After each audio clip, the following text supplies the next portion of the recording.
لیکن یہ کہ امام مہدی کی حکومت قائم کرنے کے لیے کون لوگ آئیں گے؟ عرب جو ہے وہ اندر سے کھوکھلے ہو چکے ہیں، عیاشی نے، دولت نے، پیسے نے، دولت، پیسہ، عیاشی، اس کی وجہ سے کھوکھلے ہو چکے ہیں۔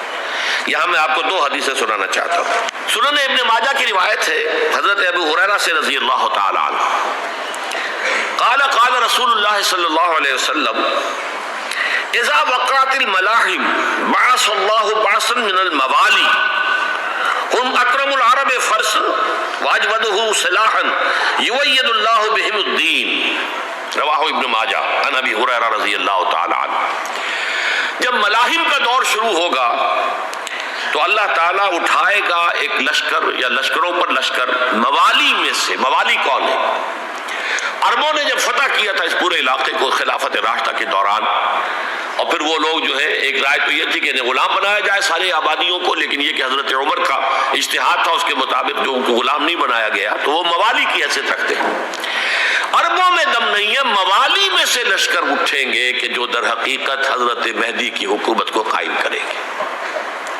دوسری حدیث سنیے، عن عبداللہ ابن الحارث رضی اللہ تعالی عنہ، اور یہ ابن ماجہ کی روایت ہے، قال قال رسول اللہ صلی اللہ علیہ وسلم یخرج الناس من المشرق فیوطئون للمہدی یعنی سلطانہ، لشکر نکلیں گے، لوگ آئیں گے مشرق سے، اور وہ حضرت مہدی کی حکومت کو جمائیں گے اور قائم کریں گے۔ اب ذرا نوٹ کیجئے کہ جزیرہ نماء عرب کے مشرق میں کون سے ملک ہیں؟ تین: ایران، افغانستان، پاکستان۔ یہ تین سالڈ مسلم ممالک، مسلم آبادی اکثریت۔ ویسے تو یہ کہ آگے ہندوستان میں 20 کروڑ مسلمان ہیں، لیکن وہ 20 کروڑ جو ہے وہ تو 80 کروڑ کے اندر تحلیل ہو جاتے ہیں غیر مسلموں میں، لیکن یہاں جو معاملہ ہے یہ غالب اکثریت کے وہ۔ ان میں سے ایران کا معاملہ جہاں تک ہے، نمبر 1 یہ کہ وہ شیعہ عقائد کے حصار میں بند ہے، اس سے ادھر ادھر ہونا اس کے لیے ممکن نہیں۔ حدیث میں یہ بھی آتا کہ اصفہان سے 70,000 یہودی دجال کا ساتھ دیں گے، لیکن بہرحال خراسان ایک صوبہ ہے افغانستان کا اس وقت بھی شمال مشرقی کونے میں، مجھے امید ہے وہاں سے خیر کی، کیونکہ خراسان کا لفظ وہاں پہ شامل ہے، اور حضور کی حدیث میں بعد میں آپ کو سناؤں گا کہ خراسان سے فوجیں چلیں گی جو یروشلم کو دوبارہ حاصل کریں گی، فتح کریں گی، جیسے پہلے یروشلم کھویا عربوں نے تھا، دوبارہ حاصل کیا تھا کرد نے، کرد خون صلاح الدین ایوبی رحمۃ اللہ علیہ، ایسے اب پھر عربوں نے کھویا ہے، لیکن لینے والے خراسان سے لشکر آئیں گے۔ یخرج من خراسان رایات سود لا یردھا شیء حتی تنصب بإیلیا، خراسان کے علاقے سے کالے علم لے کر لشکر چلیں گے جن کے رخ کو کوئی موڑ نہیں سکے گا جب تک کہ وہ جا کر یروشلم میں نصب نہ ہو جائے۔ اس کے بعد نام آتا ہے پاکستان کا۔ یہ ہے میری اور آپ کی داستان، اور یہ ہے سبب جس کی وجہ سے کہ میں آپ سے یہ گفتگو کر رہا ہوں۔ اصل میں تو کس لیے؟ محض ایک علمی استفادہ، محض اپنی بعض آراء کو ظاہر کرنے کا شوق نہیں، بلکہ یہ کہ اپنی ذمہ داری ہم پہچانے کہ ہم کس مقام پر کھڑے ہیں۔ دیکھیے، اس پاکستان کے بارے میں یا ہندوستان کے بارے میں علامہ اقبال نے کہا تھا اپنے ترانہ ملی میں، میرے عرب کو آئی ٹھنڈی ہوا جہاں سے، میرا وطن وہی ہے، میرا وطن وہی ہے۔ اور مجھے بتایا گیا کہ سنن ابی داؤد میں یہ روایت موجود ہے کہ حضور نے فرمایا کہ ہندوستان کی طرف سے مجھے ٹھنڈی ہوا آتی، اگرچہ مجھے وہ حدیث ابھی نہیں ملی ہے، لیکن حزب التحریر کا ایک کارڈ مجھے ملا تھا، تو اس میں اس حدیث کا اور اس میں ابو داؤد کی روایت کا حوالہ موجود تھا۔ لیکن میں جو چیز آپ کو بتا چکا ہوں وہ یہ کہ الف ثانی کا پورا تجدیدی کارنامہ اس ہندوستان کی سرزمین میں ہوا۔ مجدد الف ثانی شیخ احمد سرندی، شاہ ولی اللہ دہلوی، سید احمد بریلوی، وہ تو ہمارے پاکستان میں آ کر جو ہے ان کا خون جذب ہوا ارض پاکستان میں۔ پھر شیخ الہند مولانا محمود حسن۔ تحریک خلافت چلی تو صرف ہندوستان میں چلی اور کہیں نہیں چلی۔ آزادی کی تحریک چلی پوری دنیا میں، وہ نیشنلزم کی بنیاد پر چلی، ملے نیشنلزم، عرب نیشنلزم، ترک نیشنلزم۔ ہمارے ہاں چلی تو اسلام کے نام پر پاکستان کا مطلب کیا؟ لا الہ الا اللہ۔ پھر پاکستان قائم ہوا معجزے کے طور پر، بلکہ نازل ہوا ہے لیلۃ القدر میں، انا انزلناہ فی لیلۃ القدر، جیسے قرآن نازل ہوا لیلۃ القدر میں، یہ پاکستان بھی نازل ہوا لیلۃ القدر میں۔ اس کا برقرار رہنا ابھی تک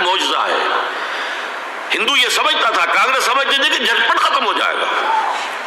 پھر یہ کہ اس کا قرارداد مقاصد کا پاس ہو جانا، مزید بھی اور اضافی دفعات دستور میں آ جانا، اب کمرشل انٹرسٹ کو ربا قرار دے کر حرام قرار دینا، یہ سارے لینڈ مارکس ہیں کہ جو اشارہ کر رہے ہیں کسی چیز کی طرف، معاملہ کدھر جا رہا ہے۔ پھر یہ کہ یہ جو 14ویں صدی کے مجدد تھے شیخ الہند، اس کے بعد سے کچھ ایسی شخصیتیں عظیم پیدا ہوئی ہیں ہند میں، جن کو میں سمجھتا ہوں کہ 14ویں صدی کے مجدد اور 15ویں صدی کے مجدد کے درمیان یہ 15ویں صدی کے مجدد کی راہ کو سیدھا کرنے والے، جیسے کہ حضرت یحییٰ نے کہا تھا میں تو آنے والے کا راستہ سیدھا کر رہا ہوں حضرت عیسیٰ کے لیے، ایسے ہی 15ویں صدی کے لیے امام مہدی کے لیے راستہ صاف کرنے والے سب سے پہلے علامہ اقبال، جنہوں نے اسلام کا تصور دین کی حیثیت سے دوبارہ زندہ کیا ہے، ورنہ اسلام ایک مذہب کی شکل اختیار کر چکا تھا۔ پھر مولانا مودودی، مولانا ابوالکلام آزاد حکومت الہیہ کے نعرے کے ساتھ میدان میں آئے۔ یہ اقبال نے جو تصور پیش کیا تھا اس پر عملی جد و جہد کے لیے حزب اللہ قائم ہوئی ہے۔ نوٹ کر لیجئے 11 برس کا فرق ہے عمر کا علامہ اقبال کے اور ابوالکلام کے، اور 1913 میں جب حزب اللہ قائم کی ہے اس وقت علامہ اقبال کی ملی شاعری اپنے عروج کو پہنچ چکی تھی۔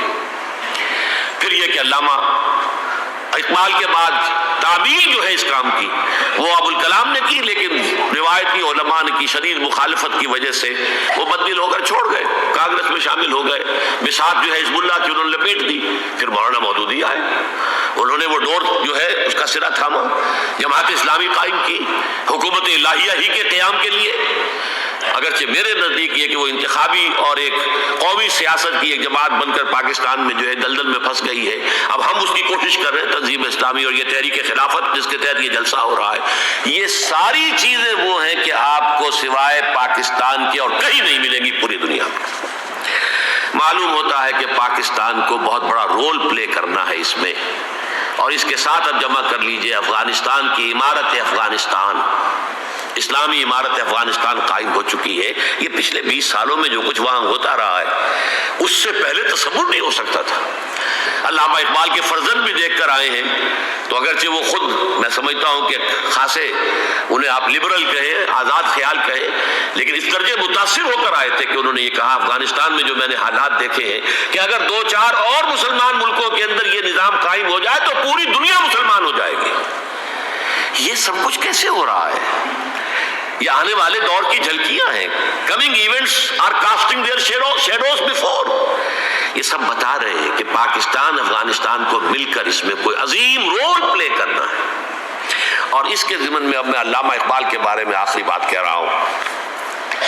علامہ اقبال کے بارے میں عام یہ خیال ہے، انہوں نے اپنے خطبات میں مہدی کا اور نزول مسیح کا، حالانکہ میں کل پڑھ رہا تھا مولانا سعید احمد اکبر آبادی رحمۃ اللہ علیہ کا ایک مقالہ ان کا کہ علامہ اقبال نے ابن خلدون کے بارے میں یہ کہا ہے کہ مہدی کا اور نزول عیسیٰ کا دونوں کا انہوں نے انکار کیا ہے، حالانکہ ابن خلدون نے نزول عیسیٰ کا انکار نہیں کیا، صرف مہدی کا انکار کیا ہے۔ بہرحال علامہ اقبال نے خطبات میں انکار کیا ہے، لیکن یہ کہ اپنی شاعری کے اندر میں چیلنج کرتا ہوں کسی بڑے سے بڑے اقبال شناس کو، ان کا یہ شعر ذرا سنیے: خضر وقت از خلوت دشت حجاز آید بروں، کارواں زی وادی دور و دراز آید بروں۔ خضر وقت، امام وقت، رہنمائے وقت، قائد وقت، خلوت دشت حجاز، حجاز کی صحرا کی کسی خلوت گزینی سے نکل کر باہر آئیں گے۔ میں حیران ہوتا ہوں علامہ کے اس فکر پر اور اس مصرے پر، یہاں انہوں نے شیعہ اور سنی دونوں کے کانسیپٹ جمع کر دیے۔ شیعہ کا کانسیپٹ یہ چھپے ہوئے کسی غار میں وہاں سے برآمد ہوں گے، اور ہمارا کانسیپٹ میں ام سلمہ رضی اللہ تعالیٰ عنہ کی حدیث سنا چکا، چھپے ہوئے ہوں گے وہ وہاں پر، مدینے سے نکل کر آ کر مکے میں چھپ جائیں گے۔ اس خانہ جنگی کی حالت میں لوگ ان کی طرف دیکھ رہے ہوں گے، سوچتے ہوں گے انہیں میدان میں آنا چاہیے، کوئی پارٹ پلے کرنا چاہیے، امت کی رہنمائی کرنی چاہیے، لیکن وہ چھپیں گے، وہ کارے ہوں گے، وہ اس ذمہ داری کو قبول نہیں کرنا چاہیں گے، جا کے چھپ جائیں گے مکے میں، وہاں سے مکے والے انہیں نکالیں گے، اور وہ کارے ہوں گے، انہیں بالکل یہ پسند نہیں ہوگا کہ یہ ذمہ داری اٹھائیں۔ تو خضر وقت از خلوت دشت حجاز آیت بروں، کارواں زی وادی دور و دراز آیت بروں۔ کارواں جو چلے گا ان کی مدد کے لیے اس وادی دور و دراز، اس زی عظیم وادی دور و دراز، یہ وادی سندھ ہے. وادی سندھ جو ہے ہم سمجھتے ہیں کہ صرف یہ پاکستان اور پنجاب جو ہے یہ اس میں شامل ہے. سندھ اور پنجاب نہیں، افغانستان کا پورا مشرقی علاقہ اس میں شامل ہے. جیسے دریائے جہلم سندھ میں جا رہا ہے، جیسے دریائے گلگت سندھ میں آ کر ملتا ہے، جیسے دریائے چناب اور راوی اور جہلم اور یہ سب جا رہے ہیں اور آ رہے ہیں، اسی طرح دریائے کابل کہاں سے آ رہا ہے، دریائے گومل کہاں سے آ رہا ہے، ٹوچی کہاں سے آ رہا ہے. یہ سارا جو ہے ڈرین جو ہو رہا ہے ایسٹرن جو ہے پارٹ آف افغانستان، یہ سب وادی ہے. اس وادی کے یہ دو حصے ہیں، ایک حصہ جو ہے یہ ادھر پاکستان میں ہے اور اسی وادی کا دوسرا حصہ جو ہے وہ افغانستان میں ہے. کارواں زی وادی دور و دراز آیت بروں، کارواں چلے گا یہاں سے. یخرج الناس من المشرق یؤتون للمہدی، یعنی سلطان ہی مشرق سے فوجیں چلیں گی کہ جو مہدی کی حکومت قائم کریں گی. اور یخرج من خراسان رایات و سود، اور خراسان سے سیاہ پرچم چلیں گے کہ جن کا رخ کوئی موڑ نہیں سکے گا، حتیٰ تنصب بیلیا، یہاں تک کہ وہ جا کر یروشلم کے اندر نصب ہو جائیں گے.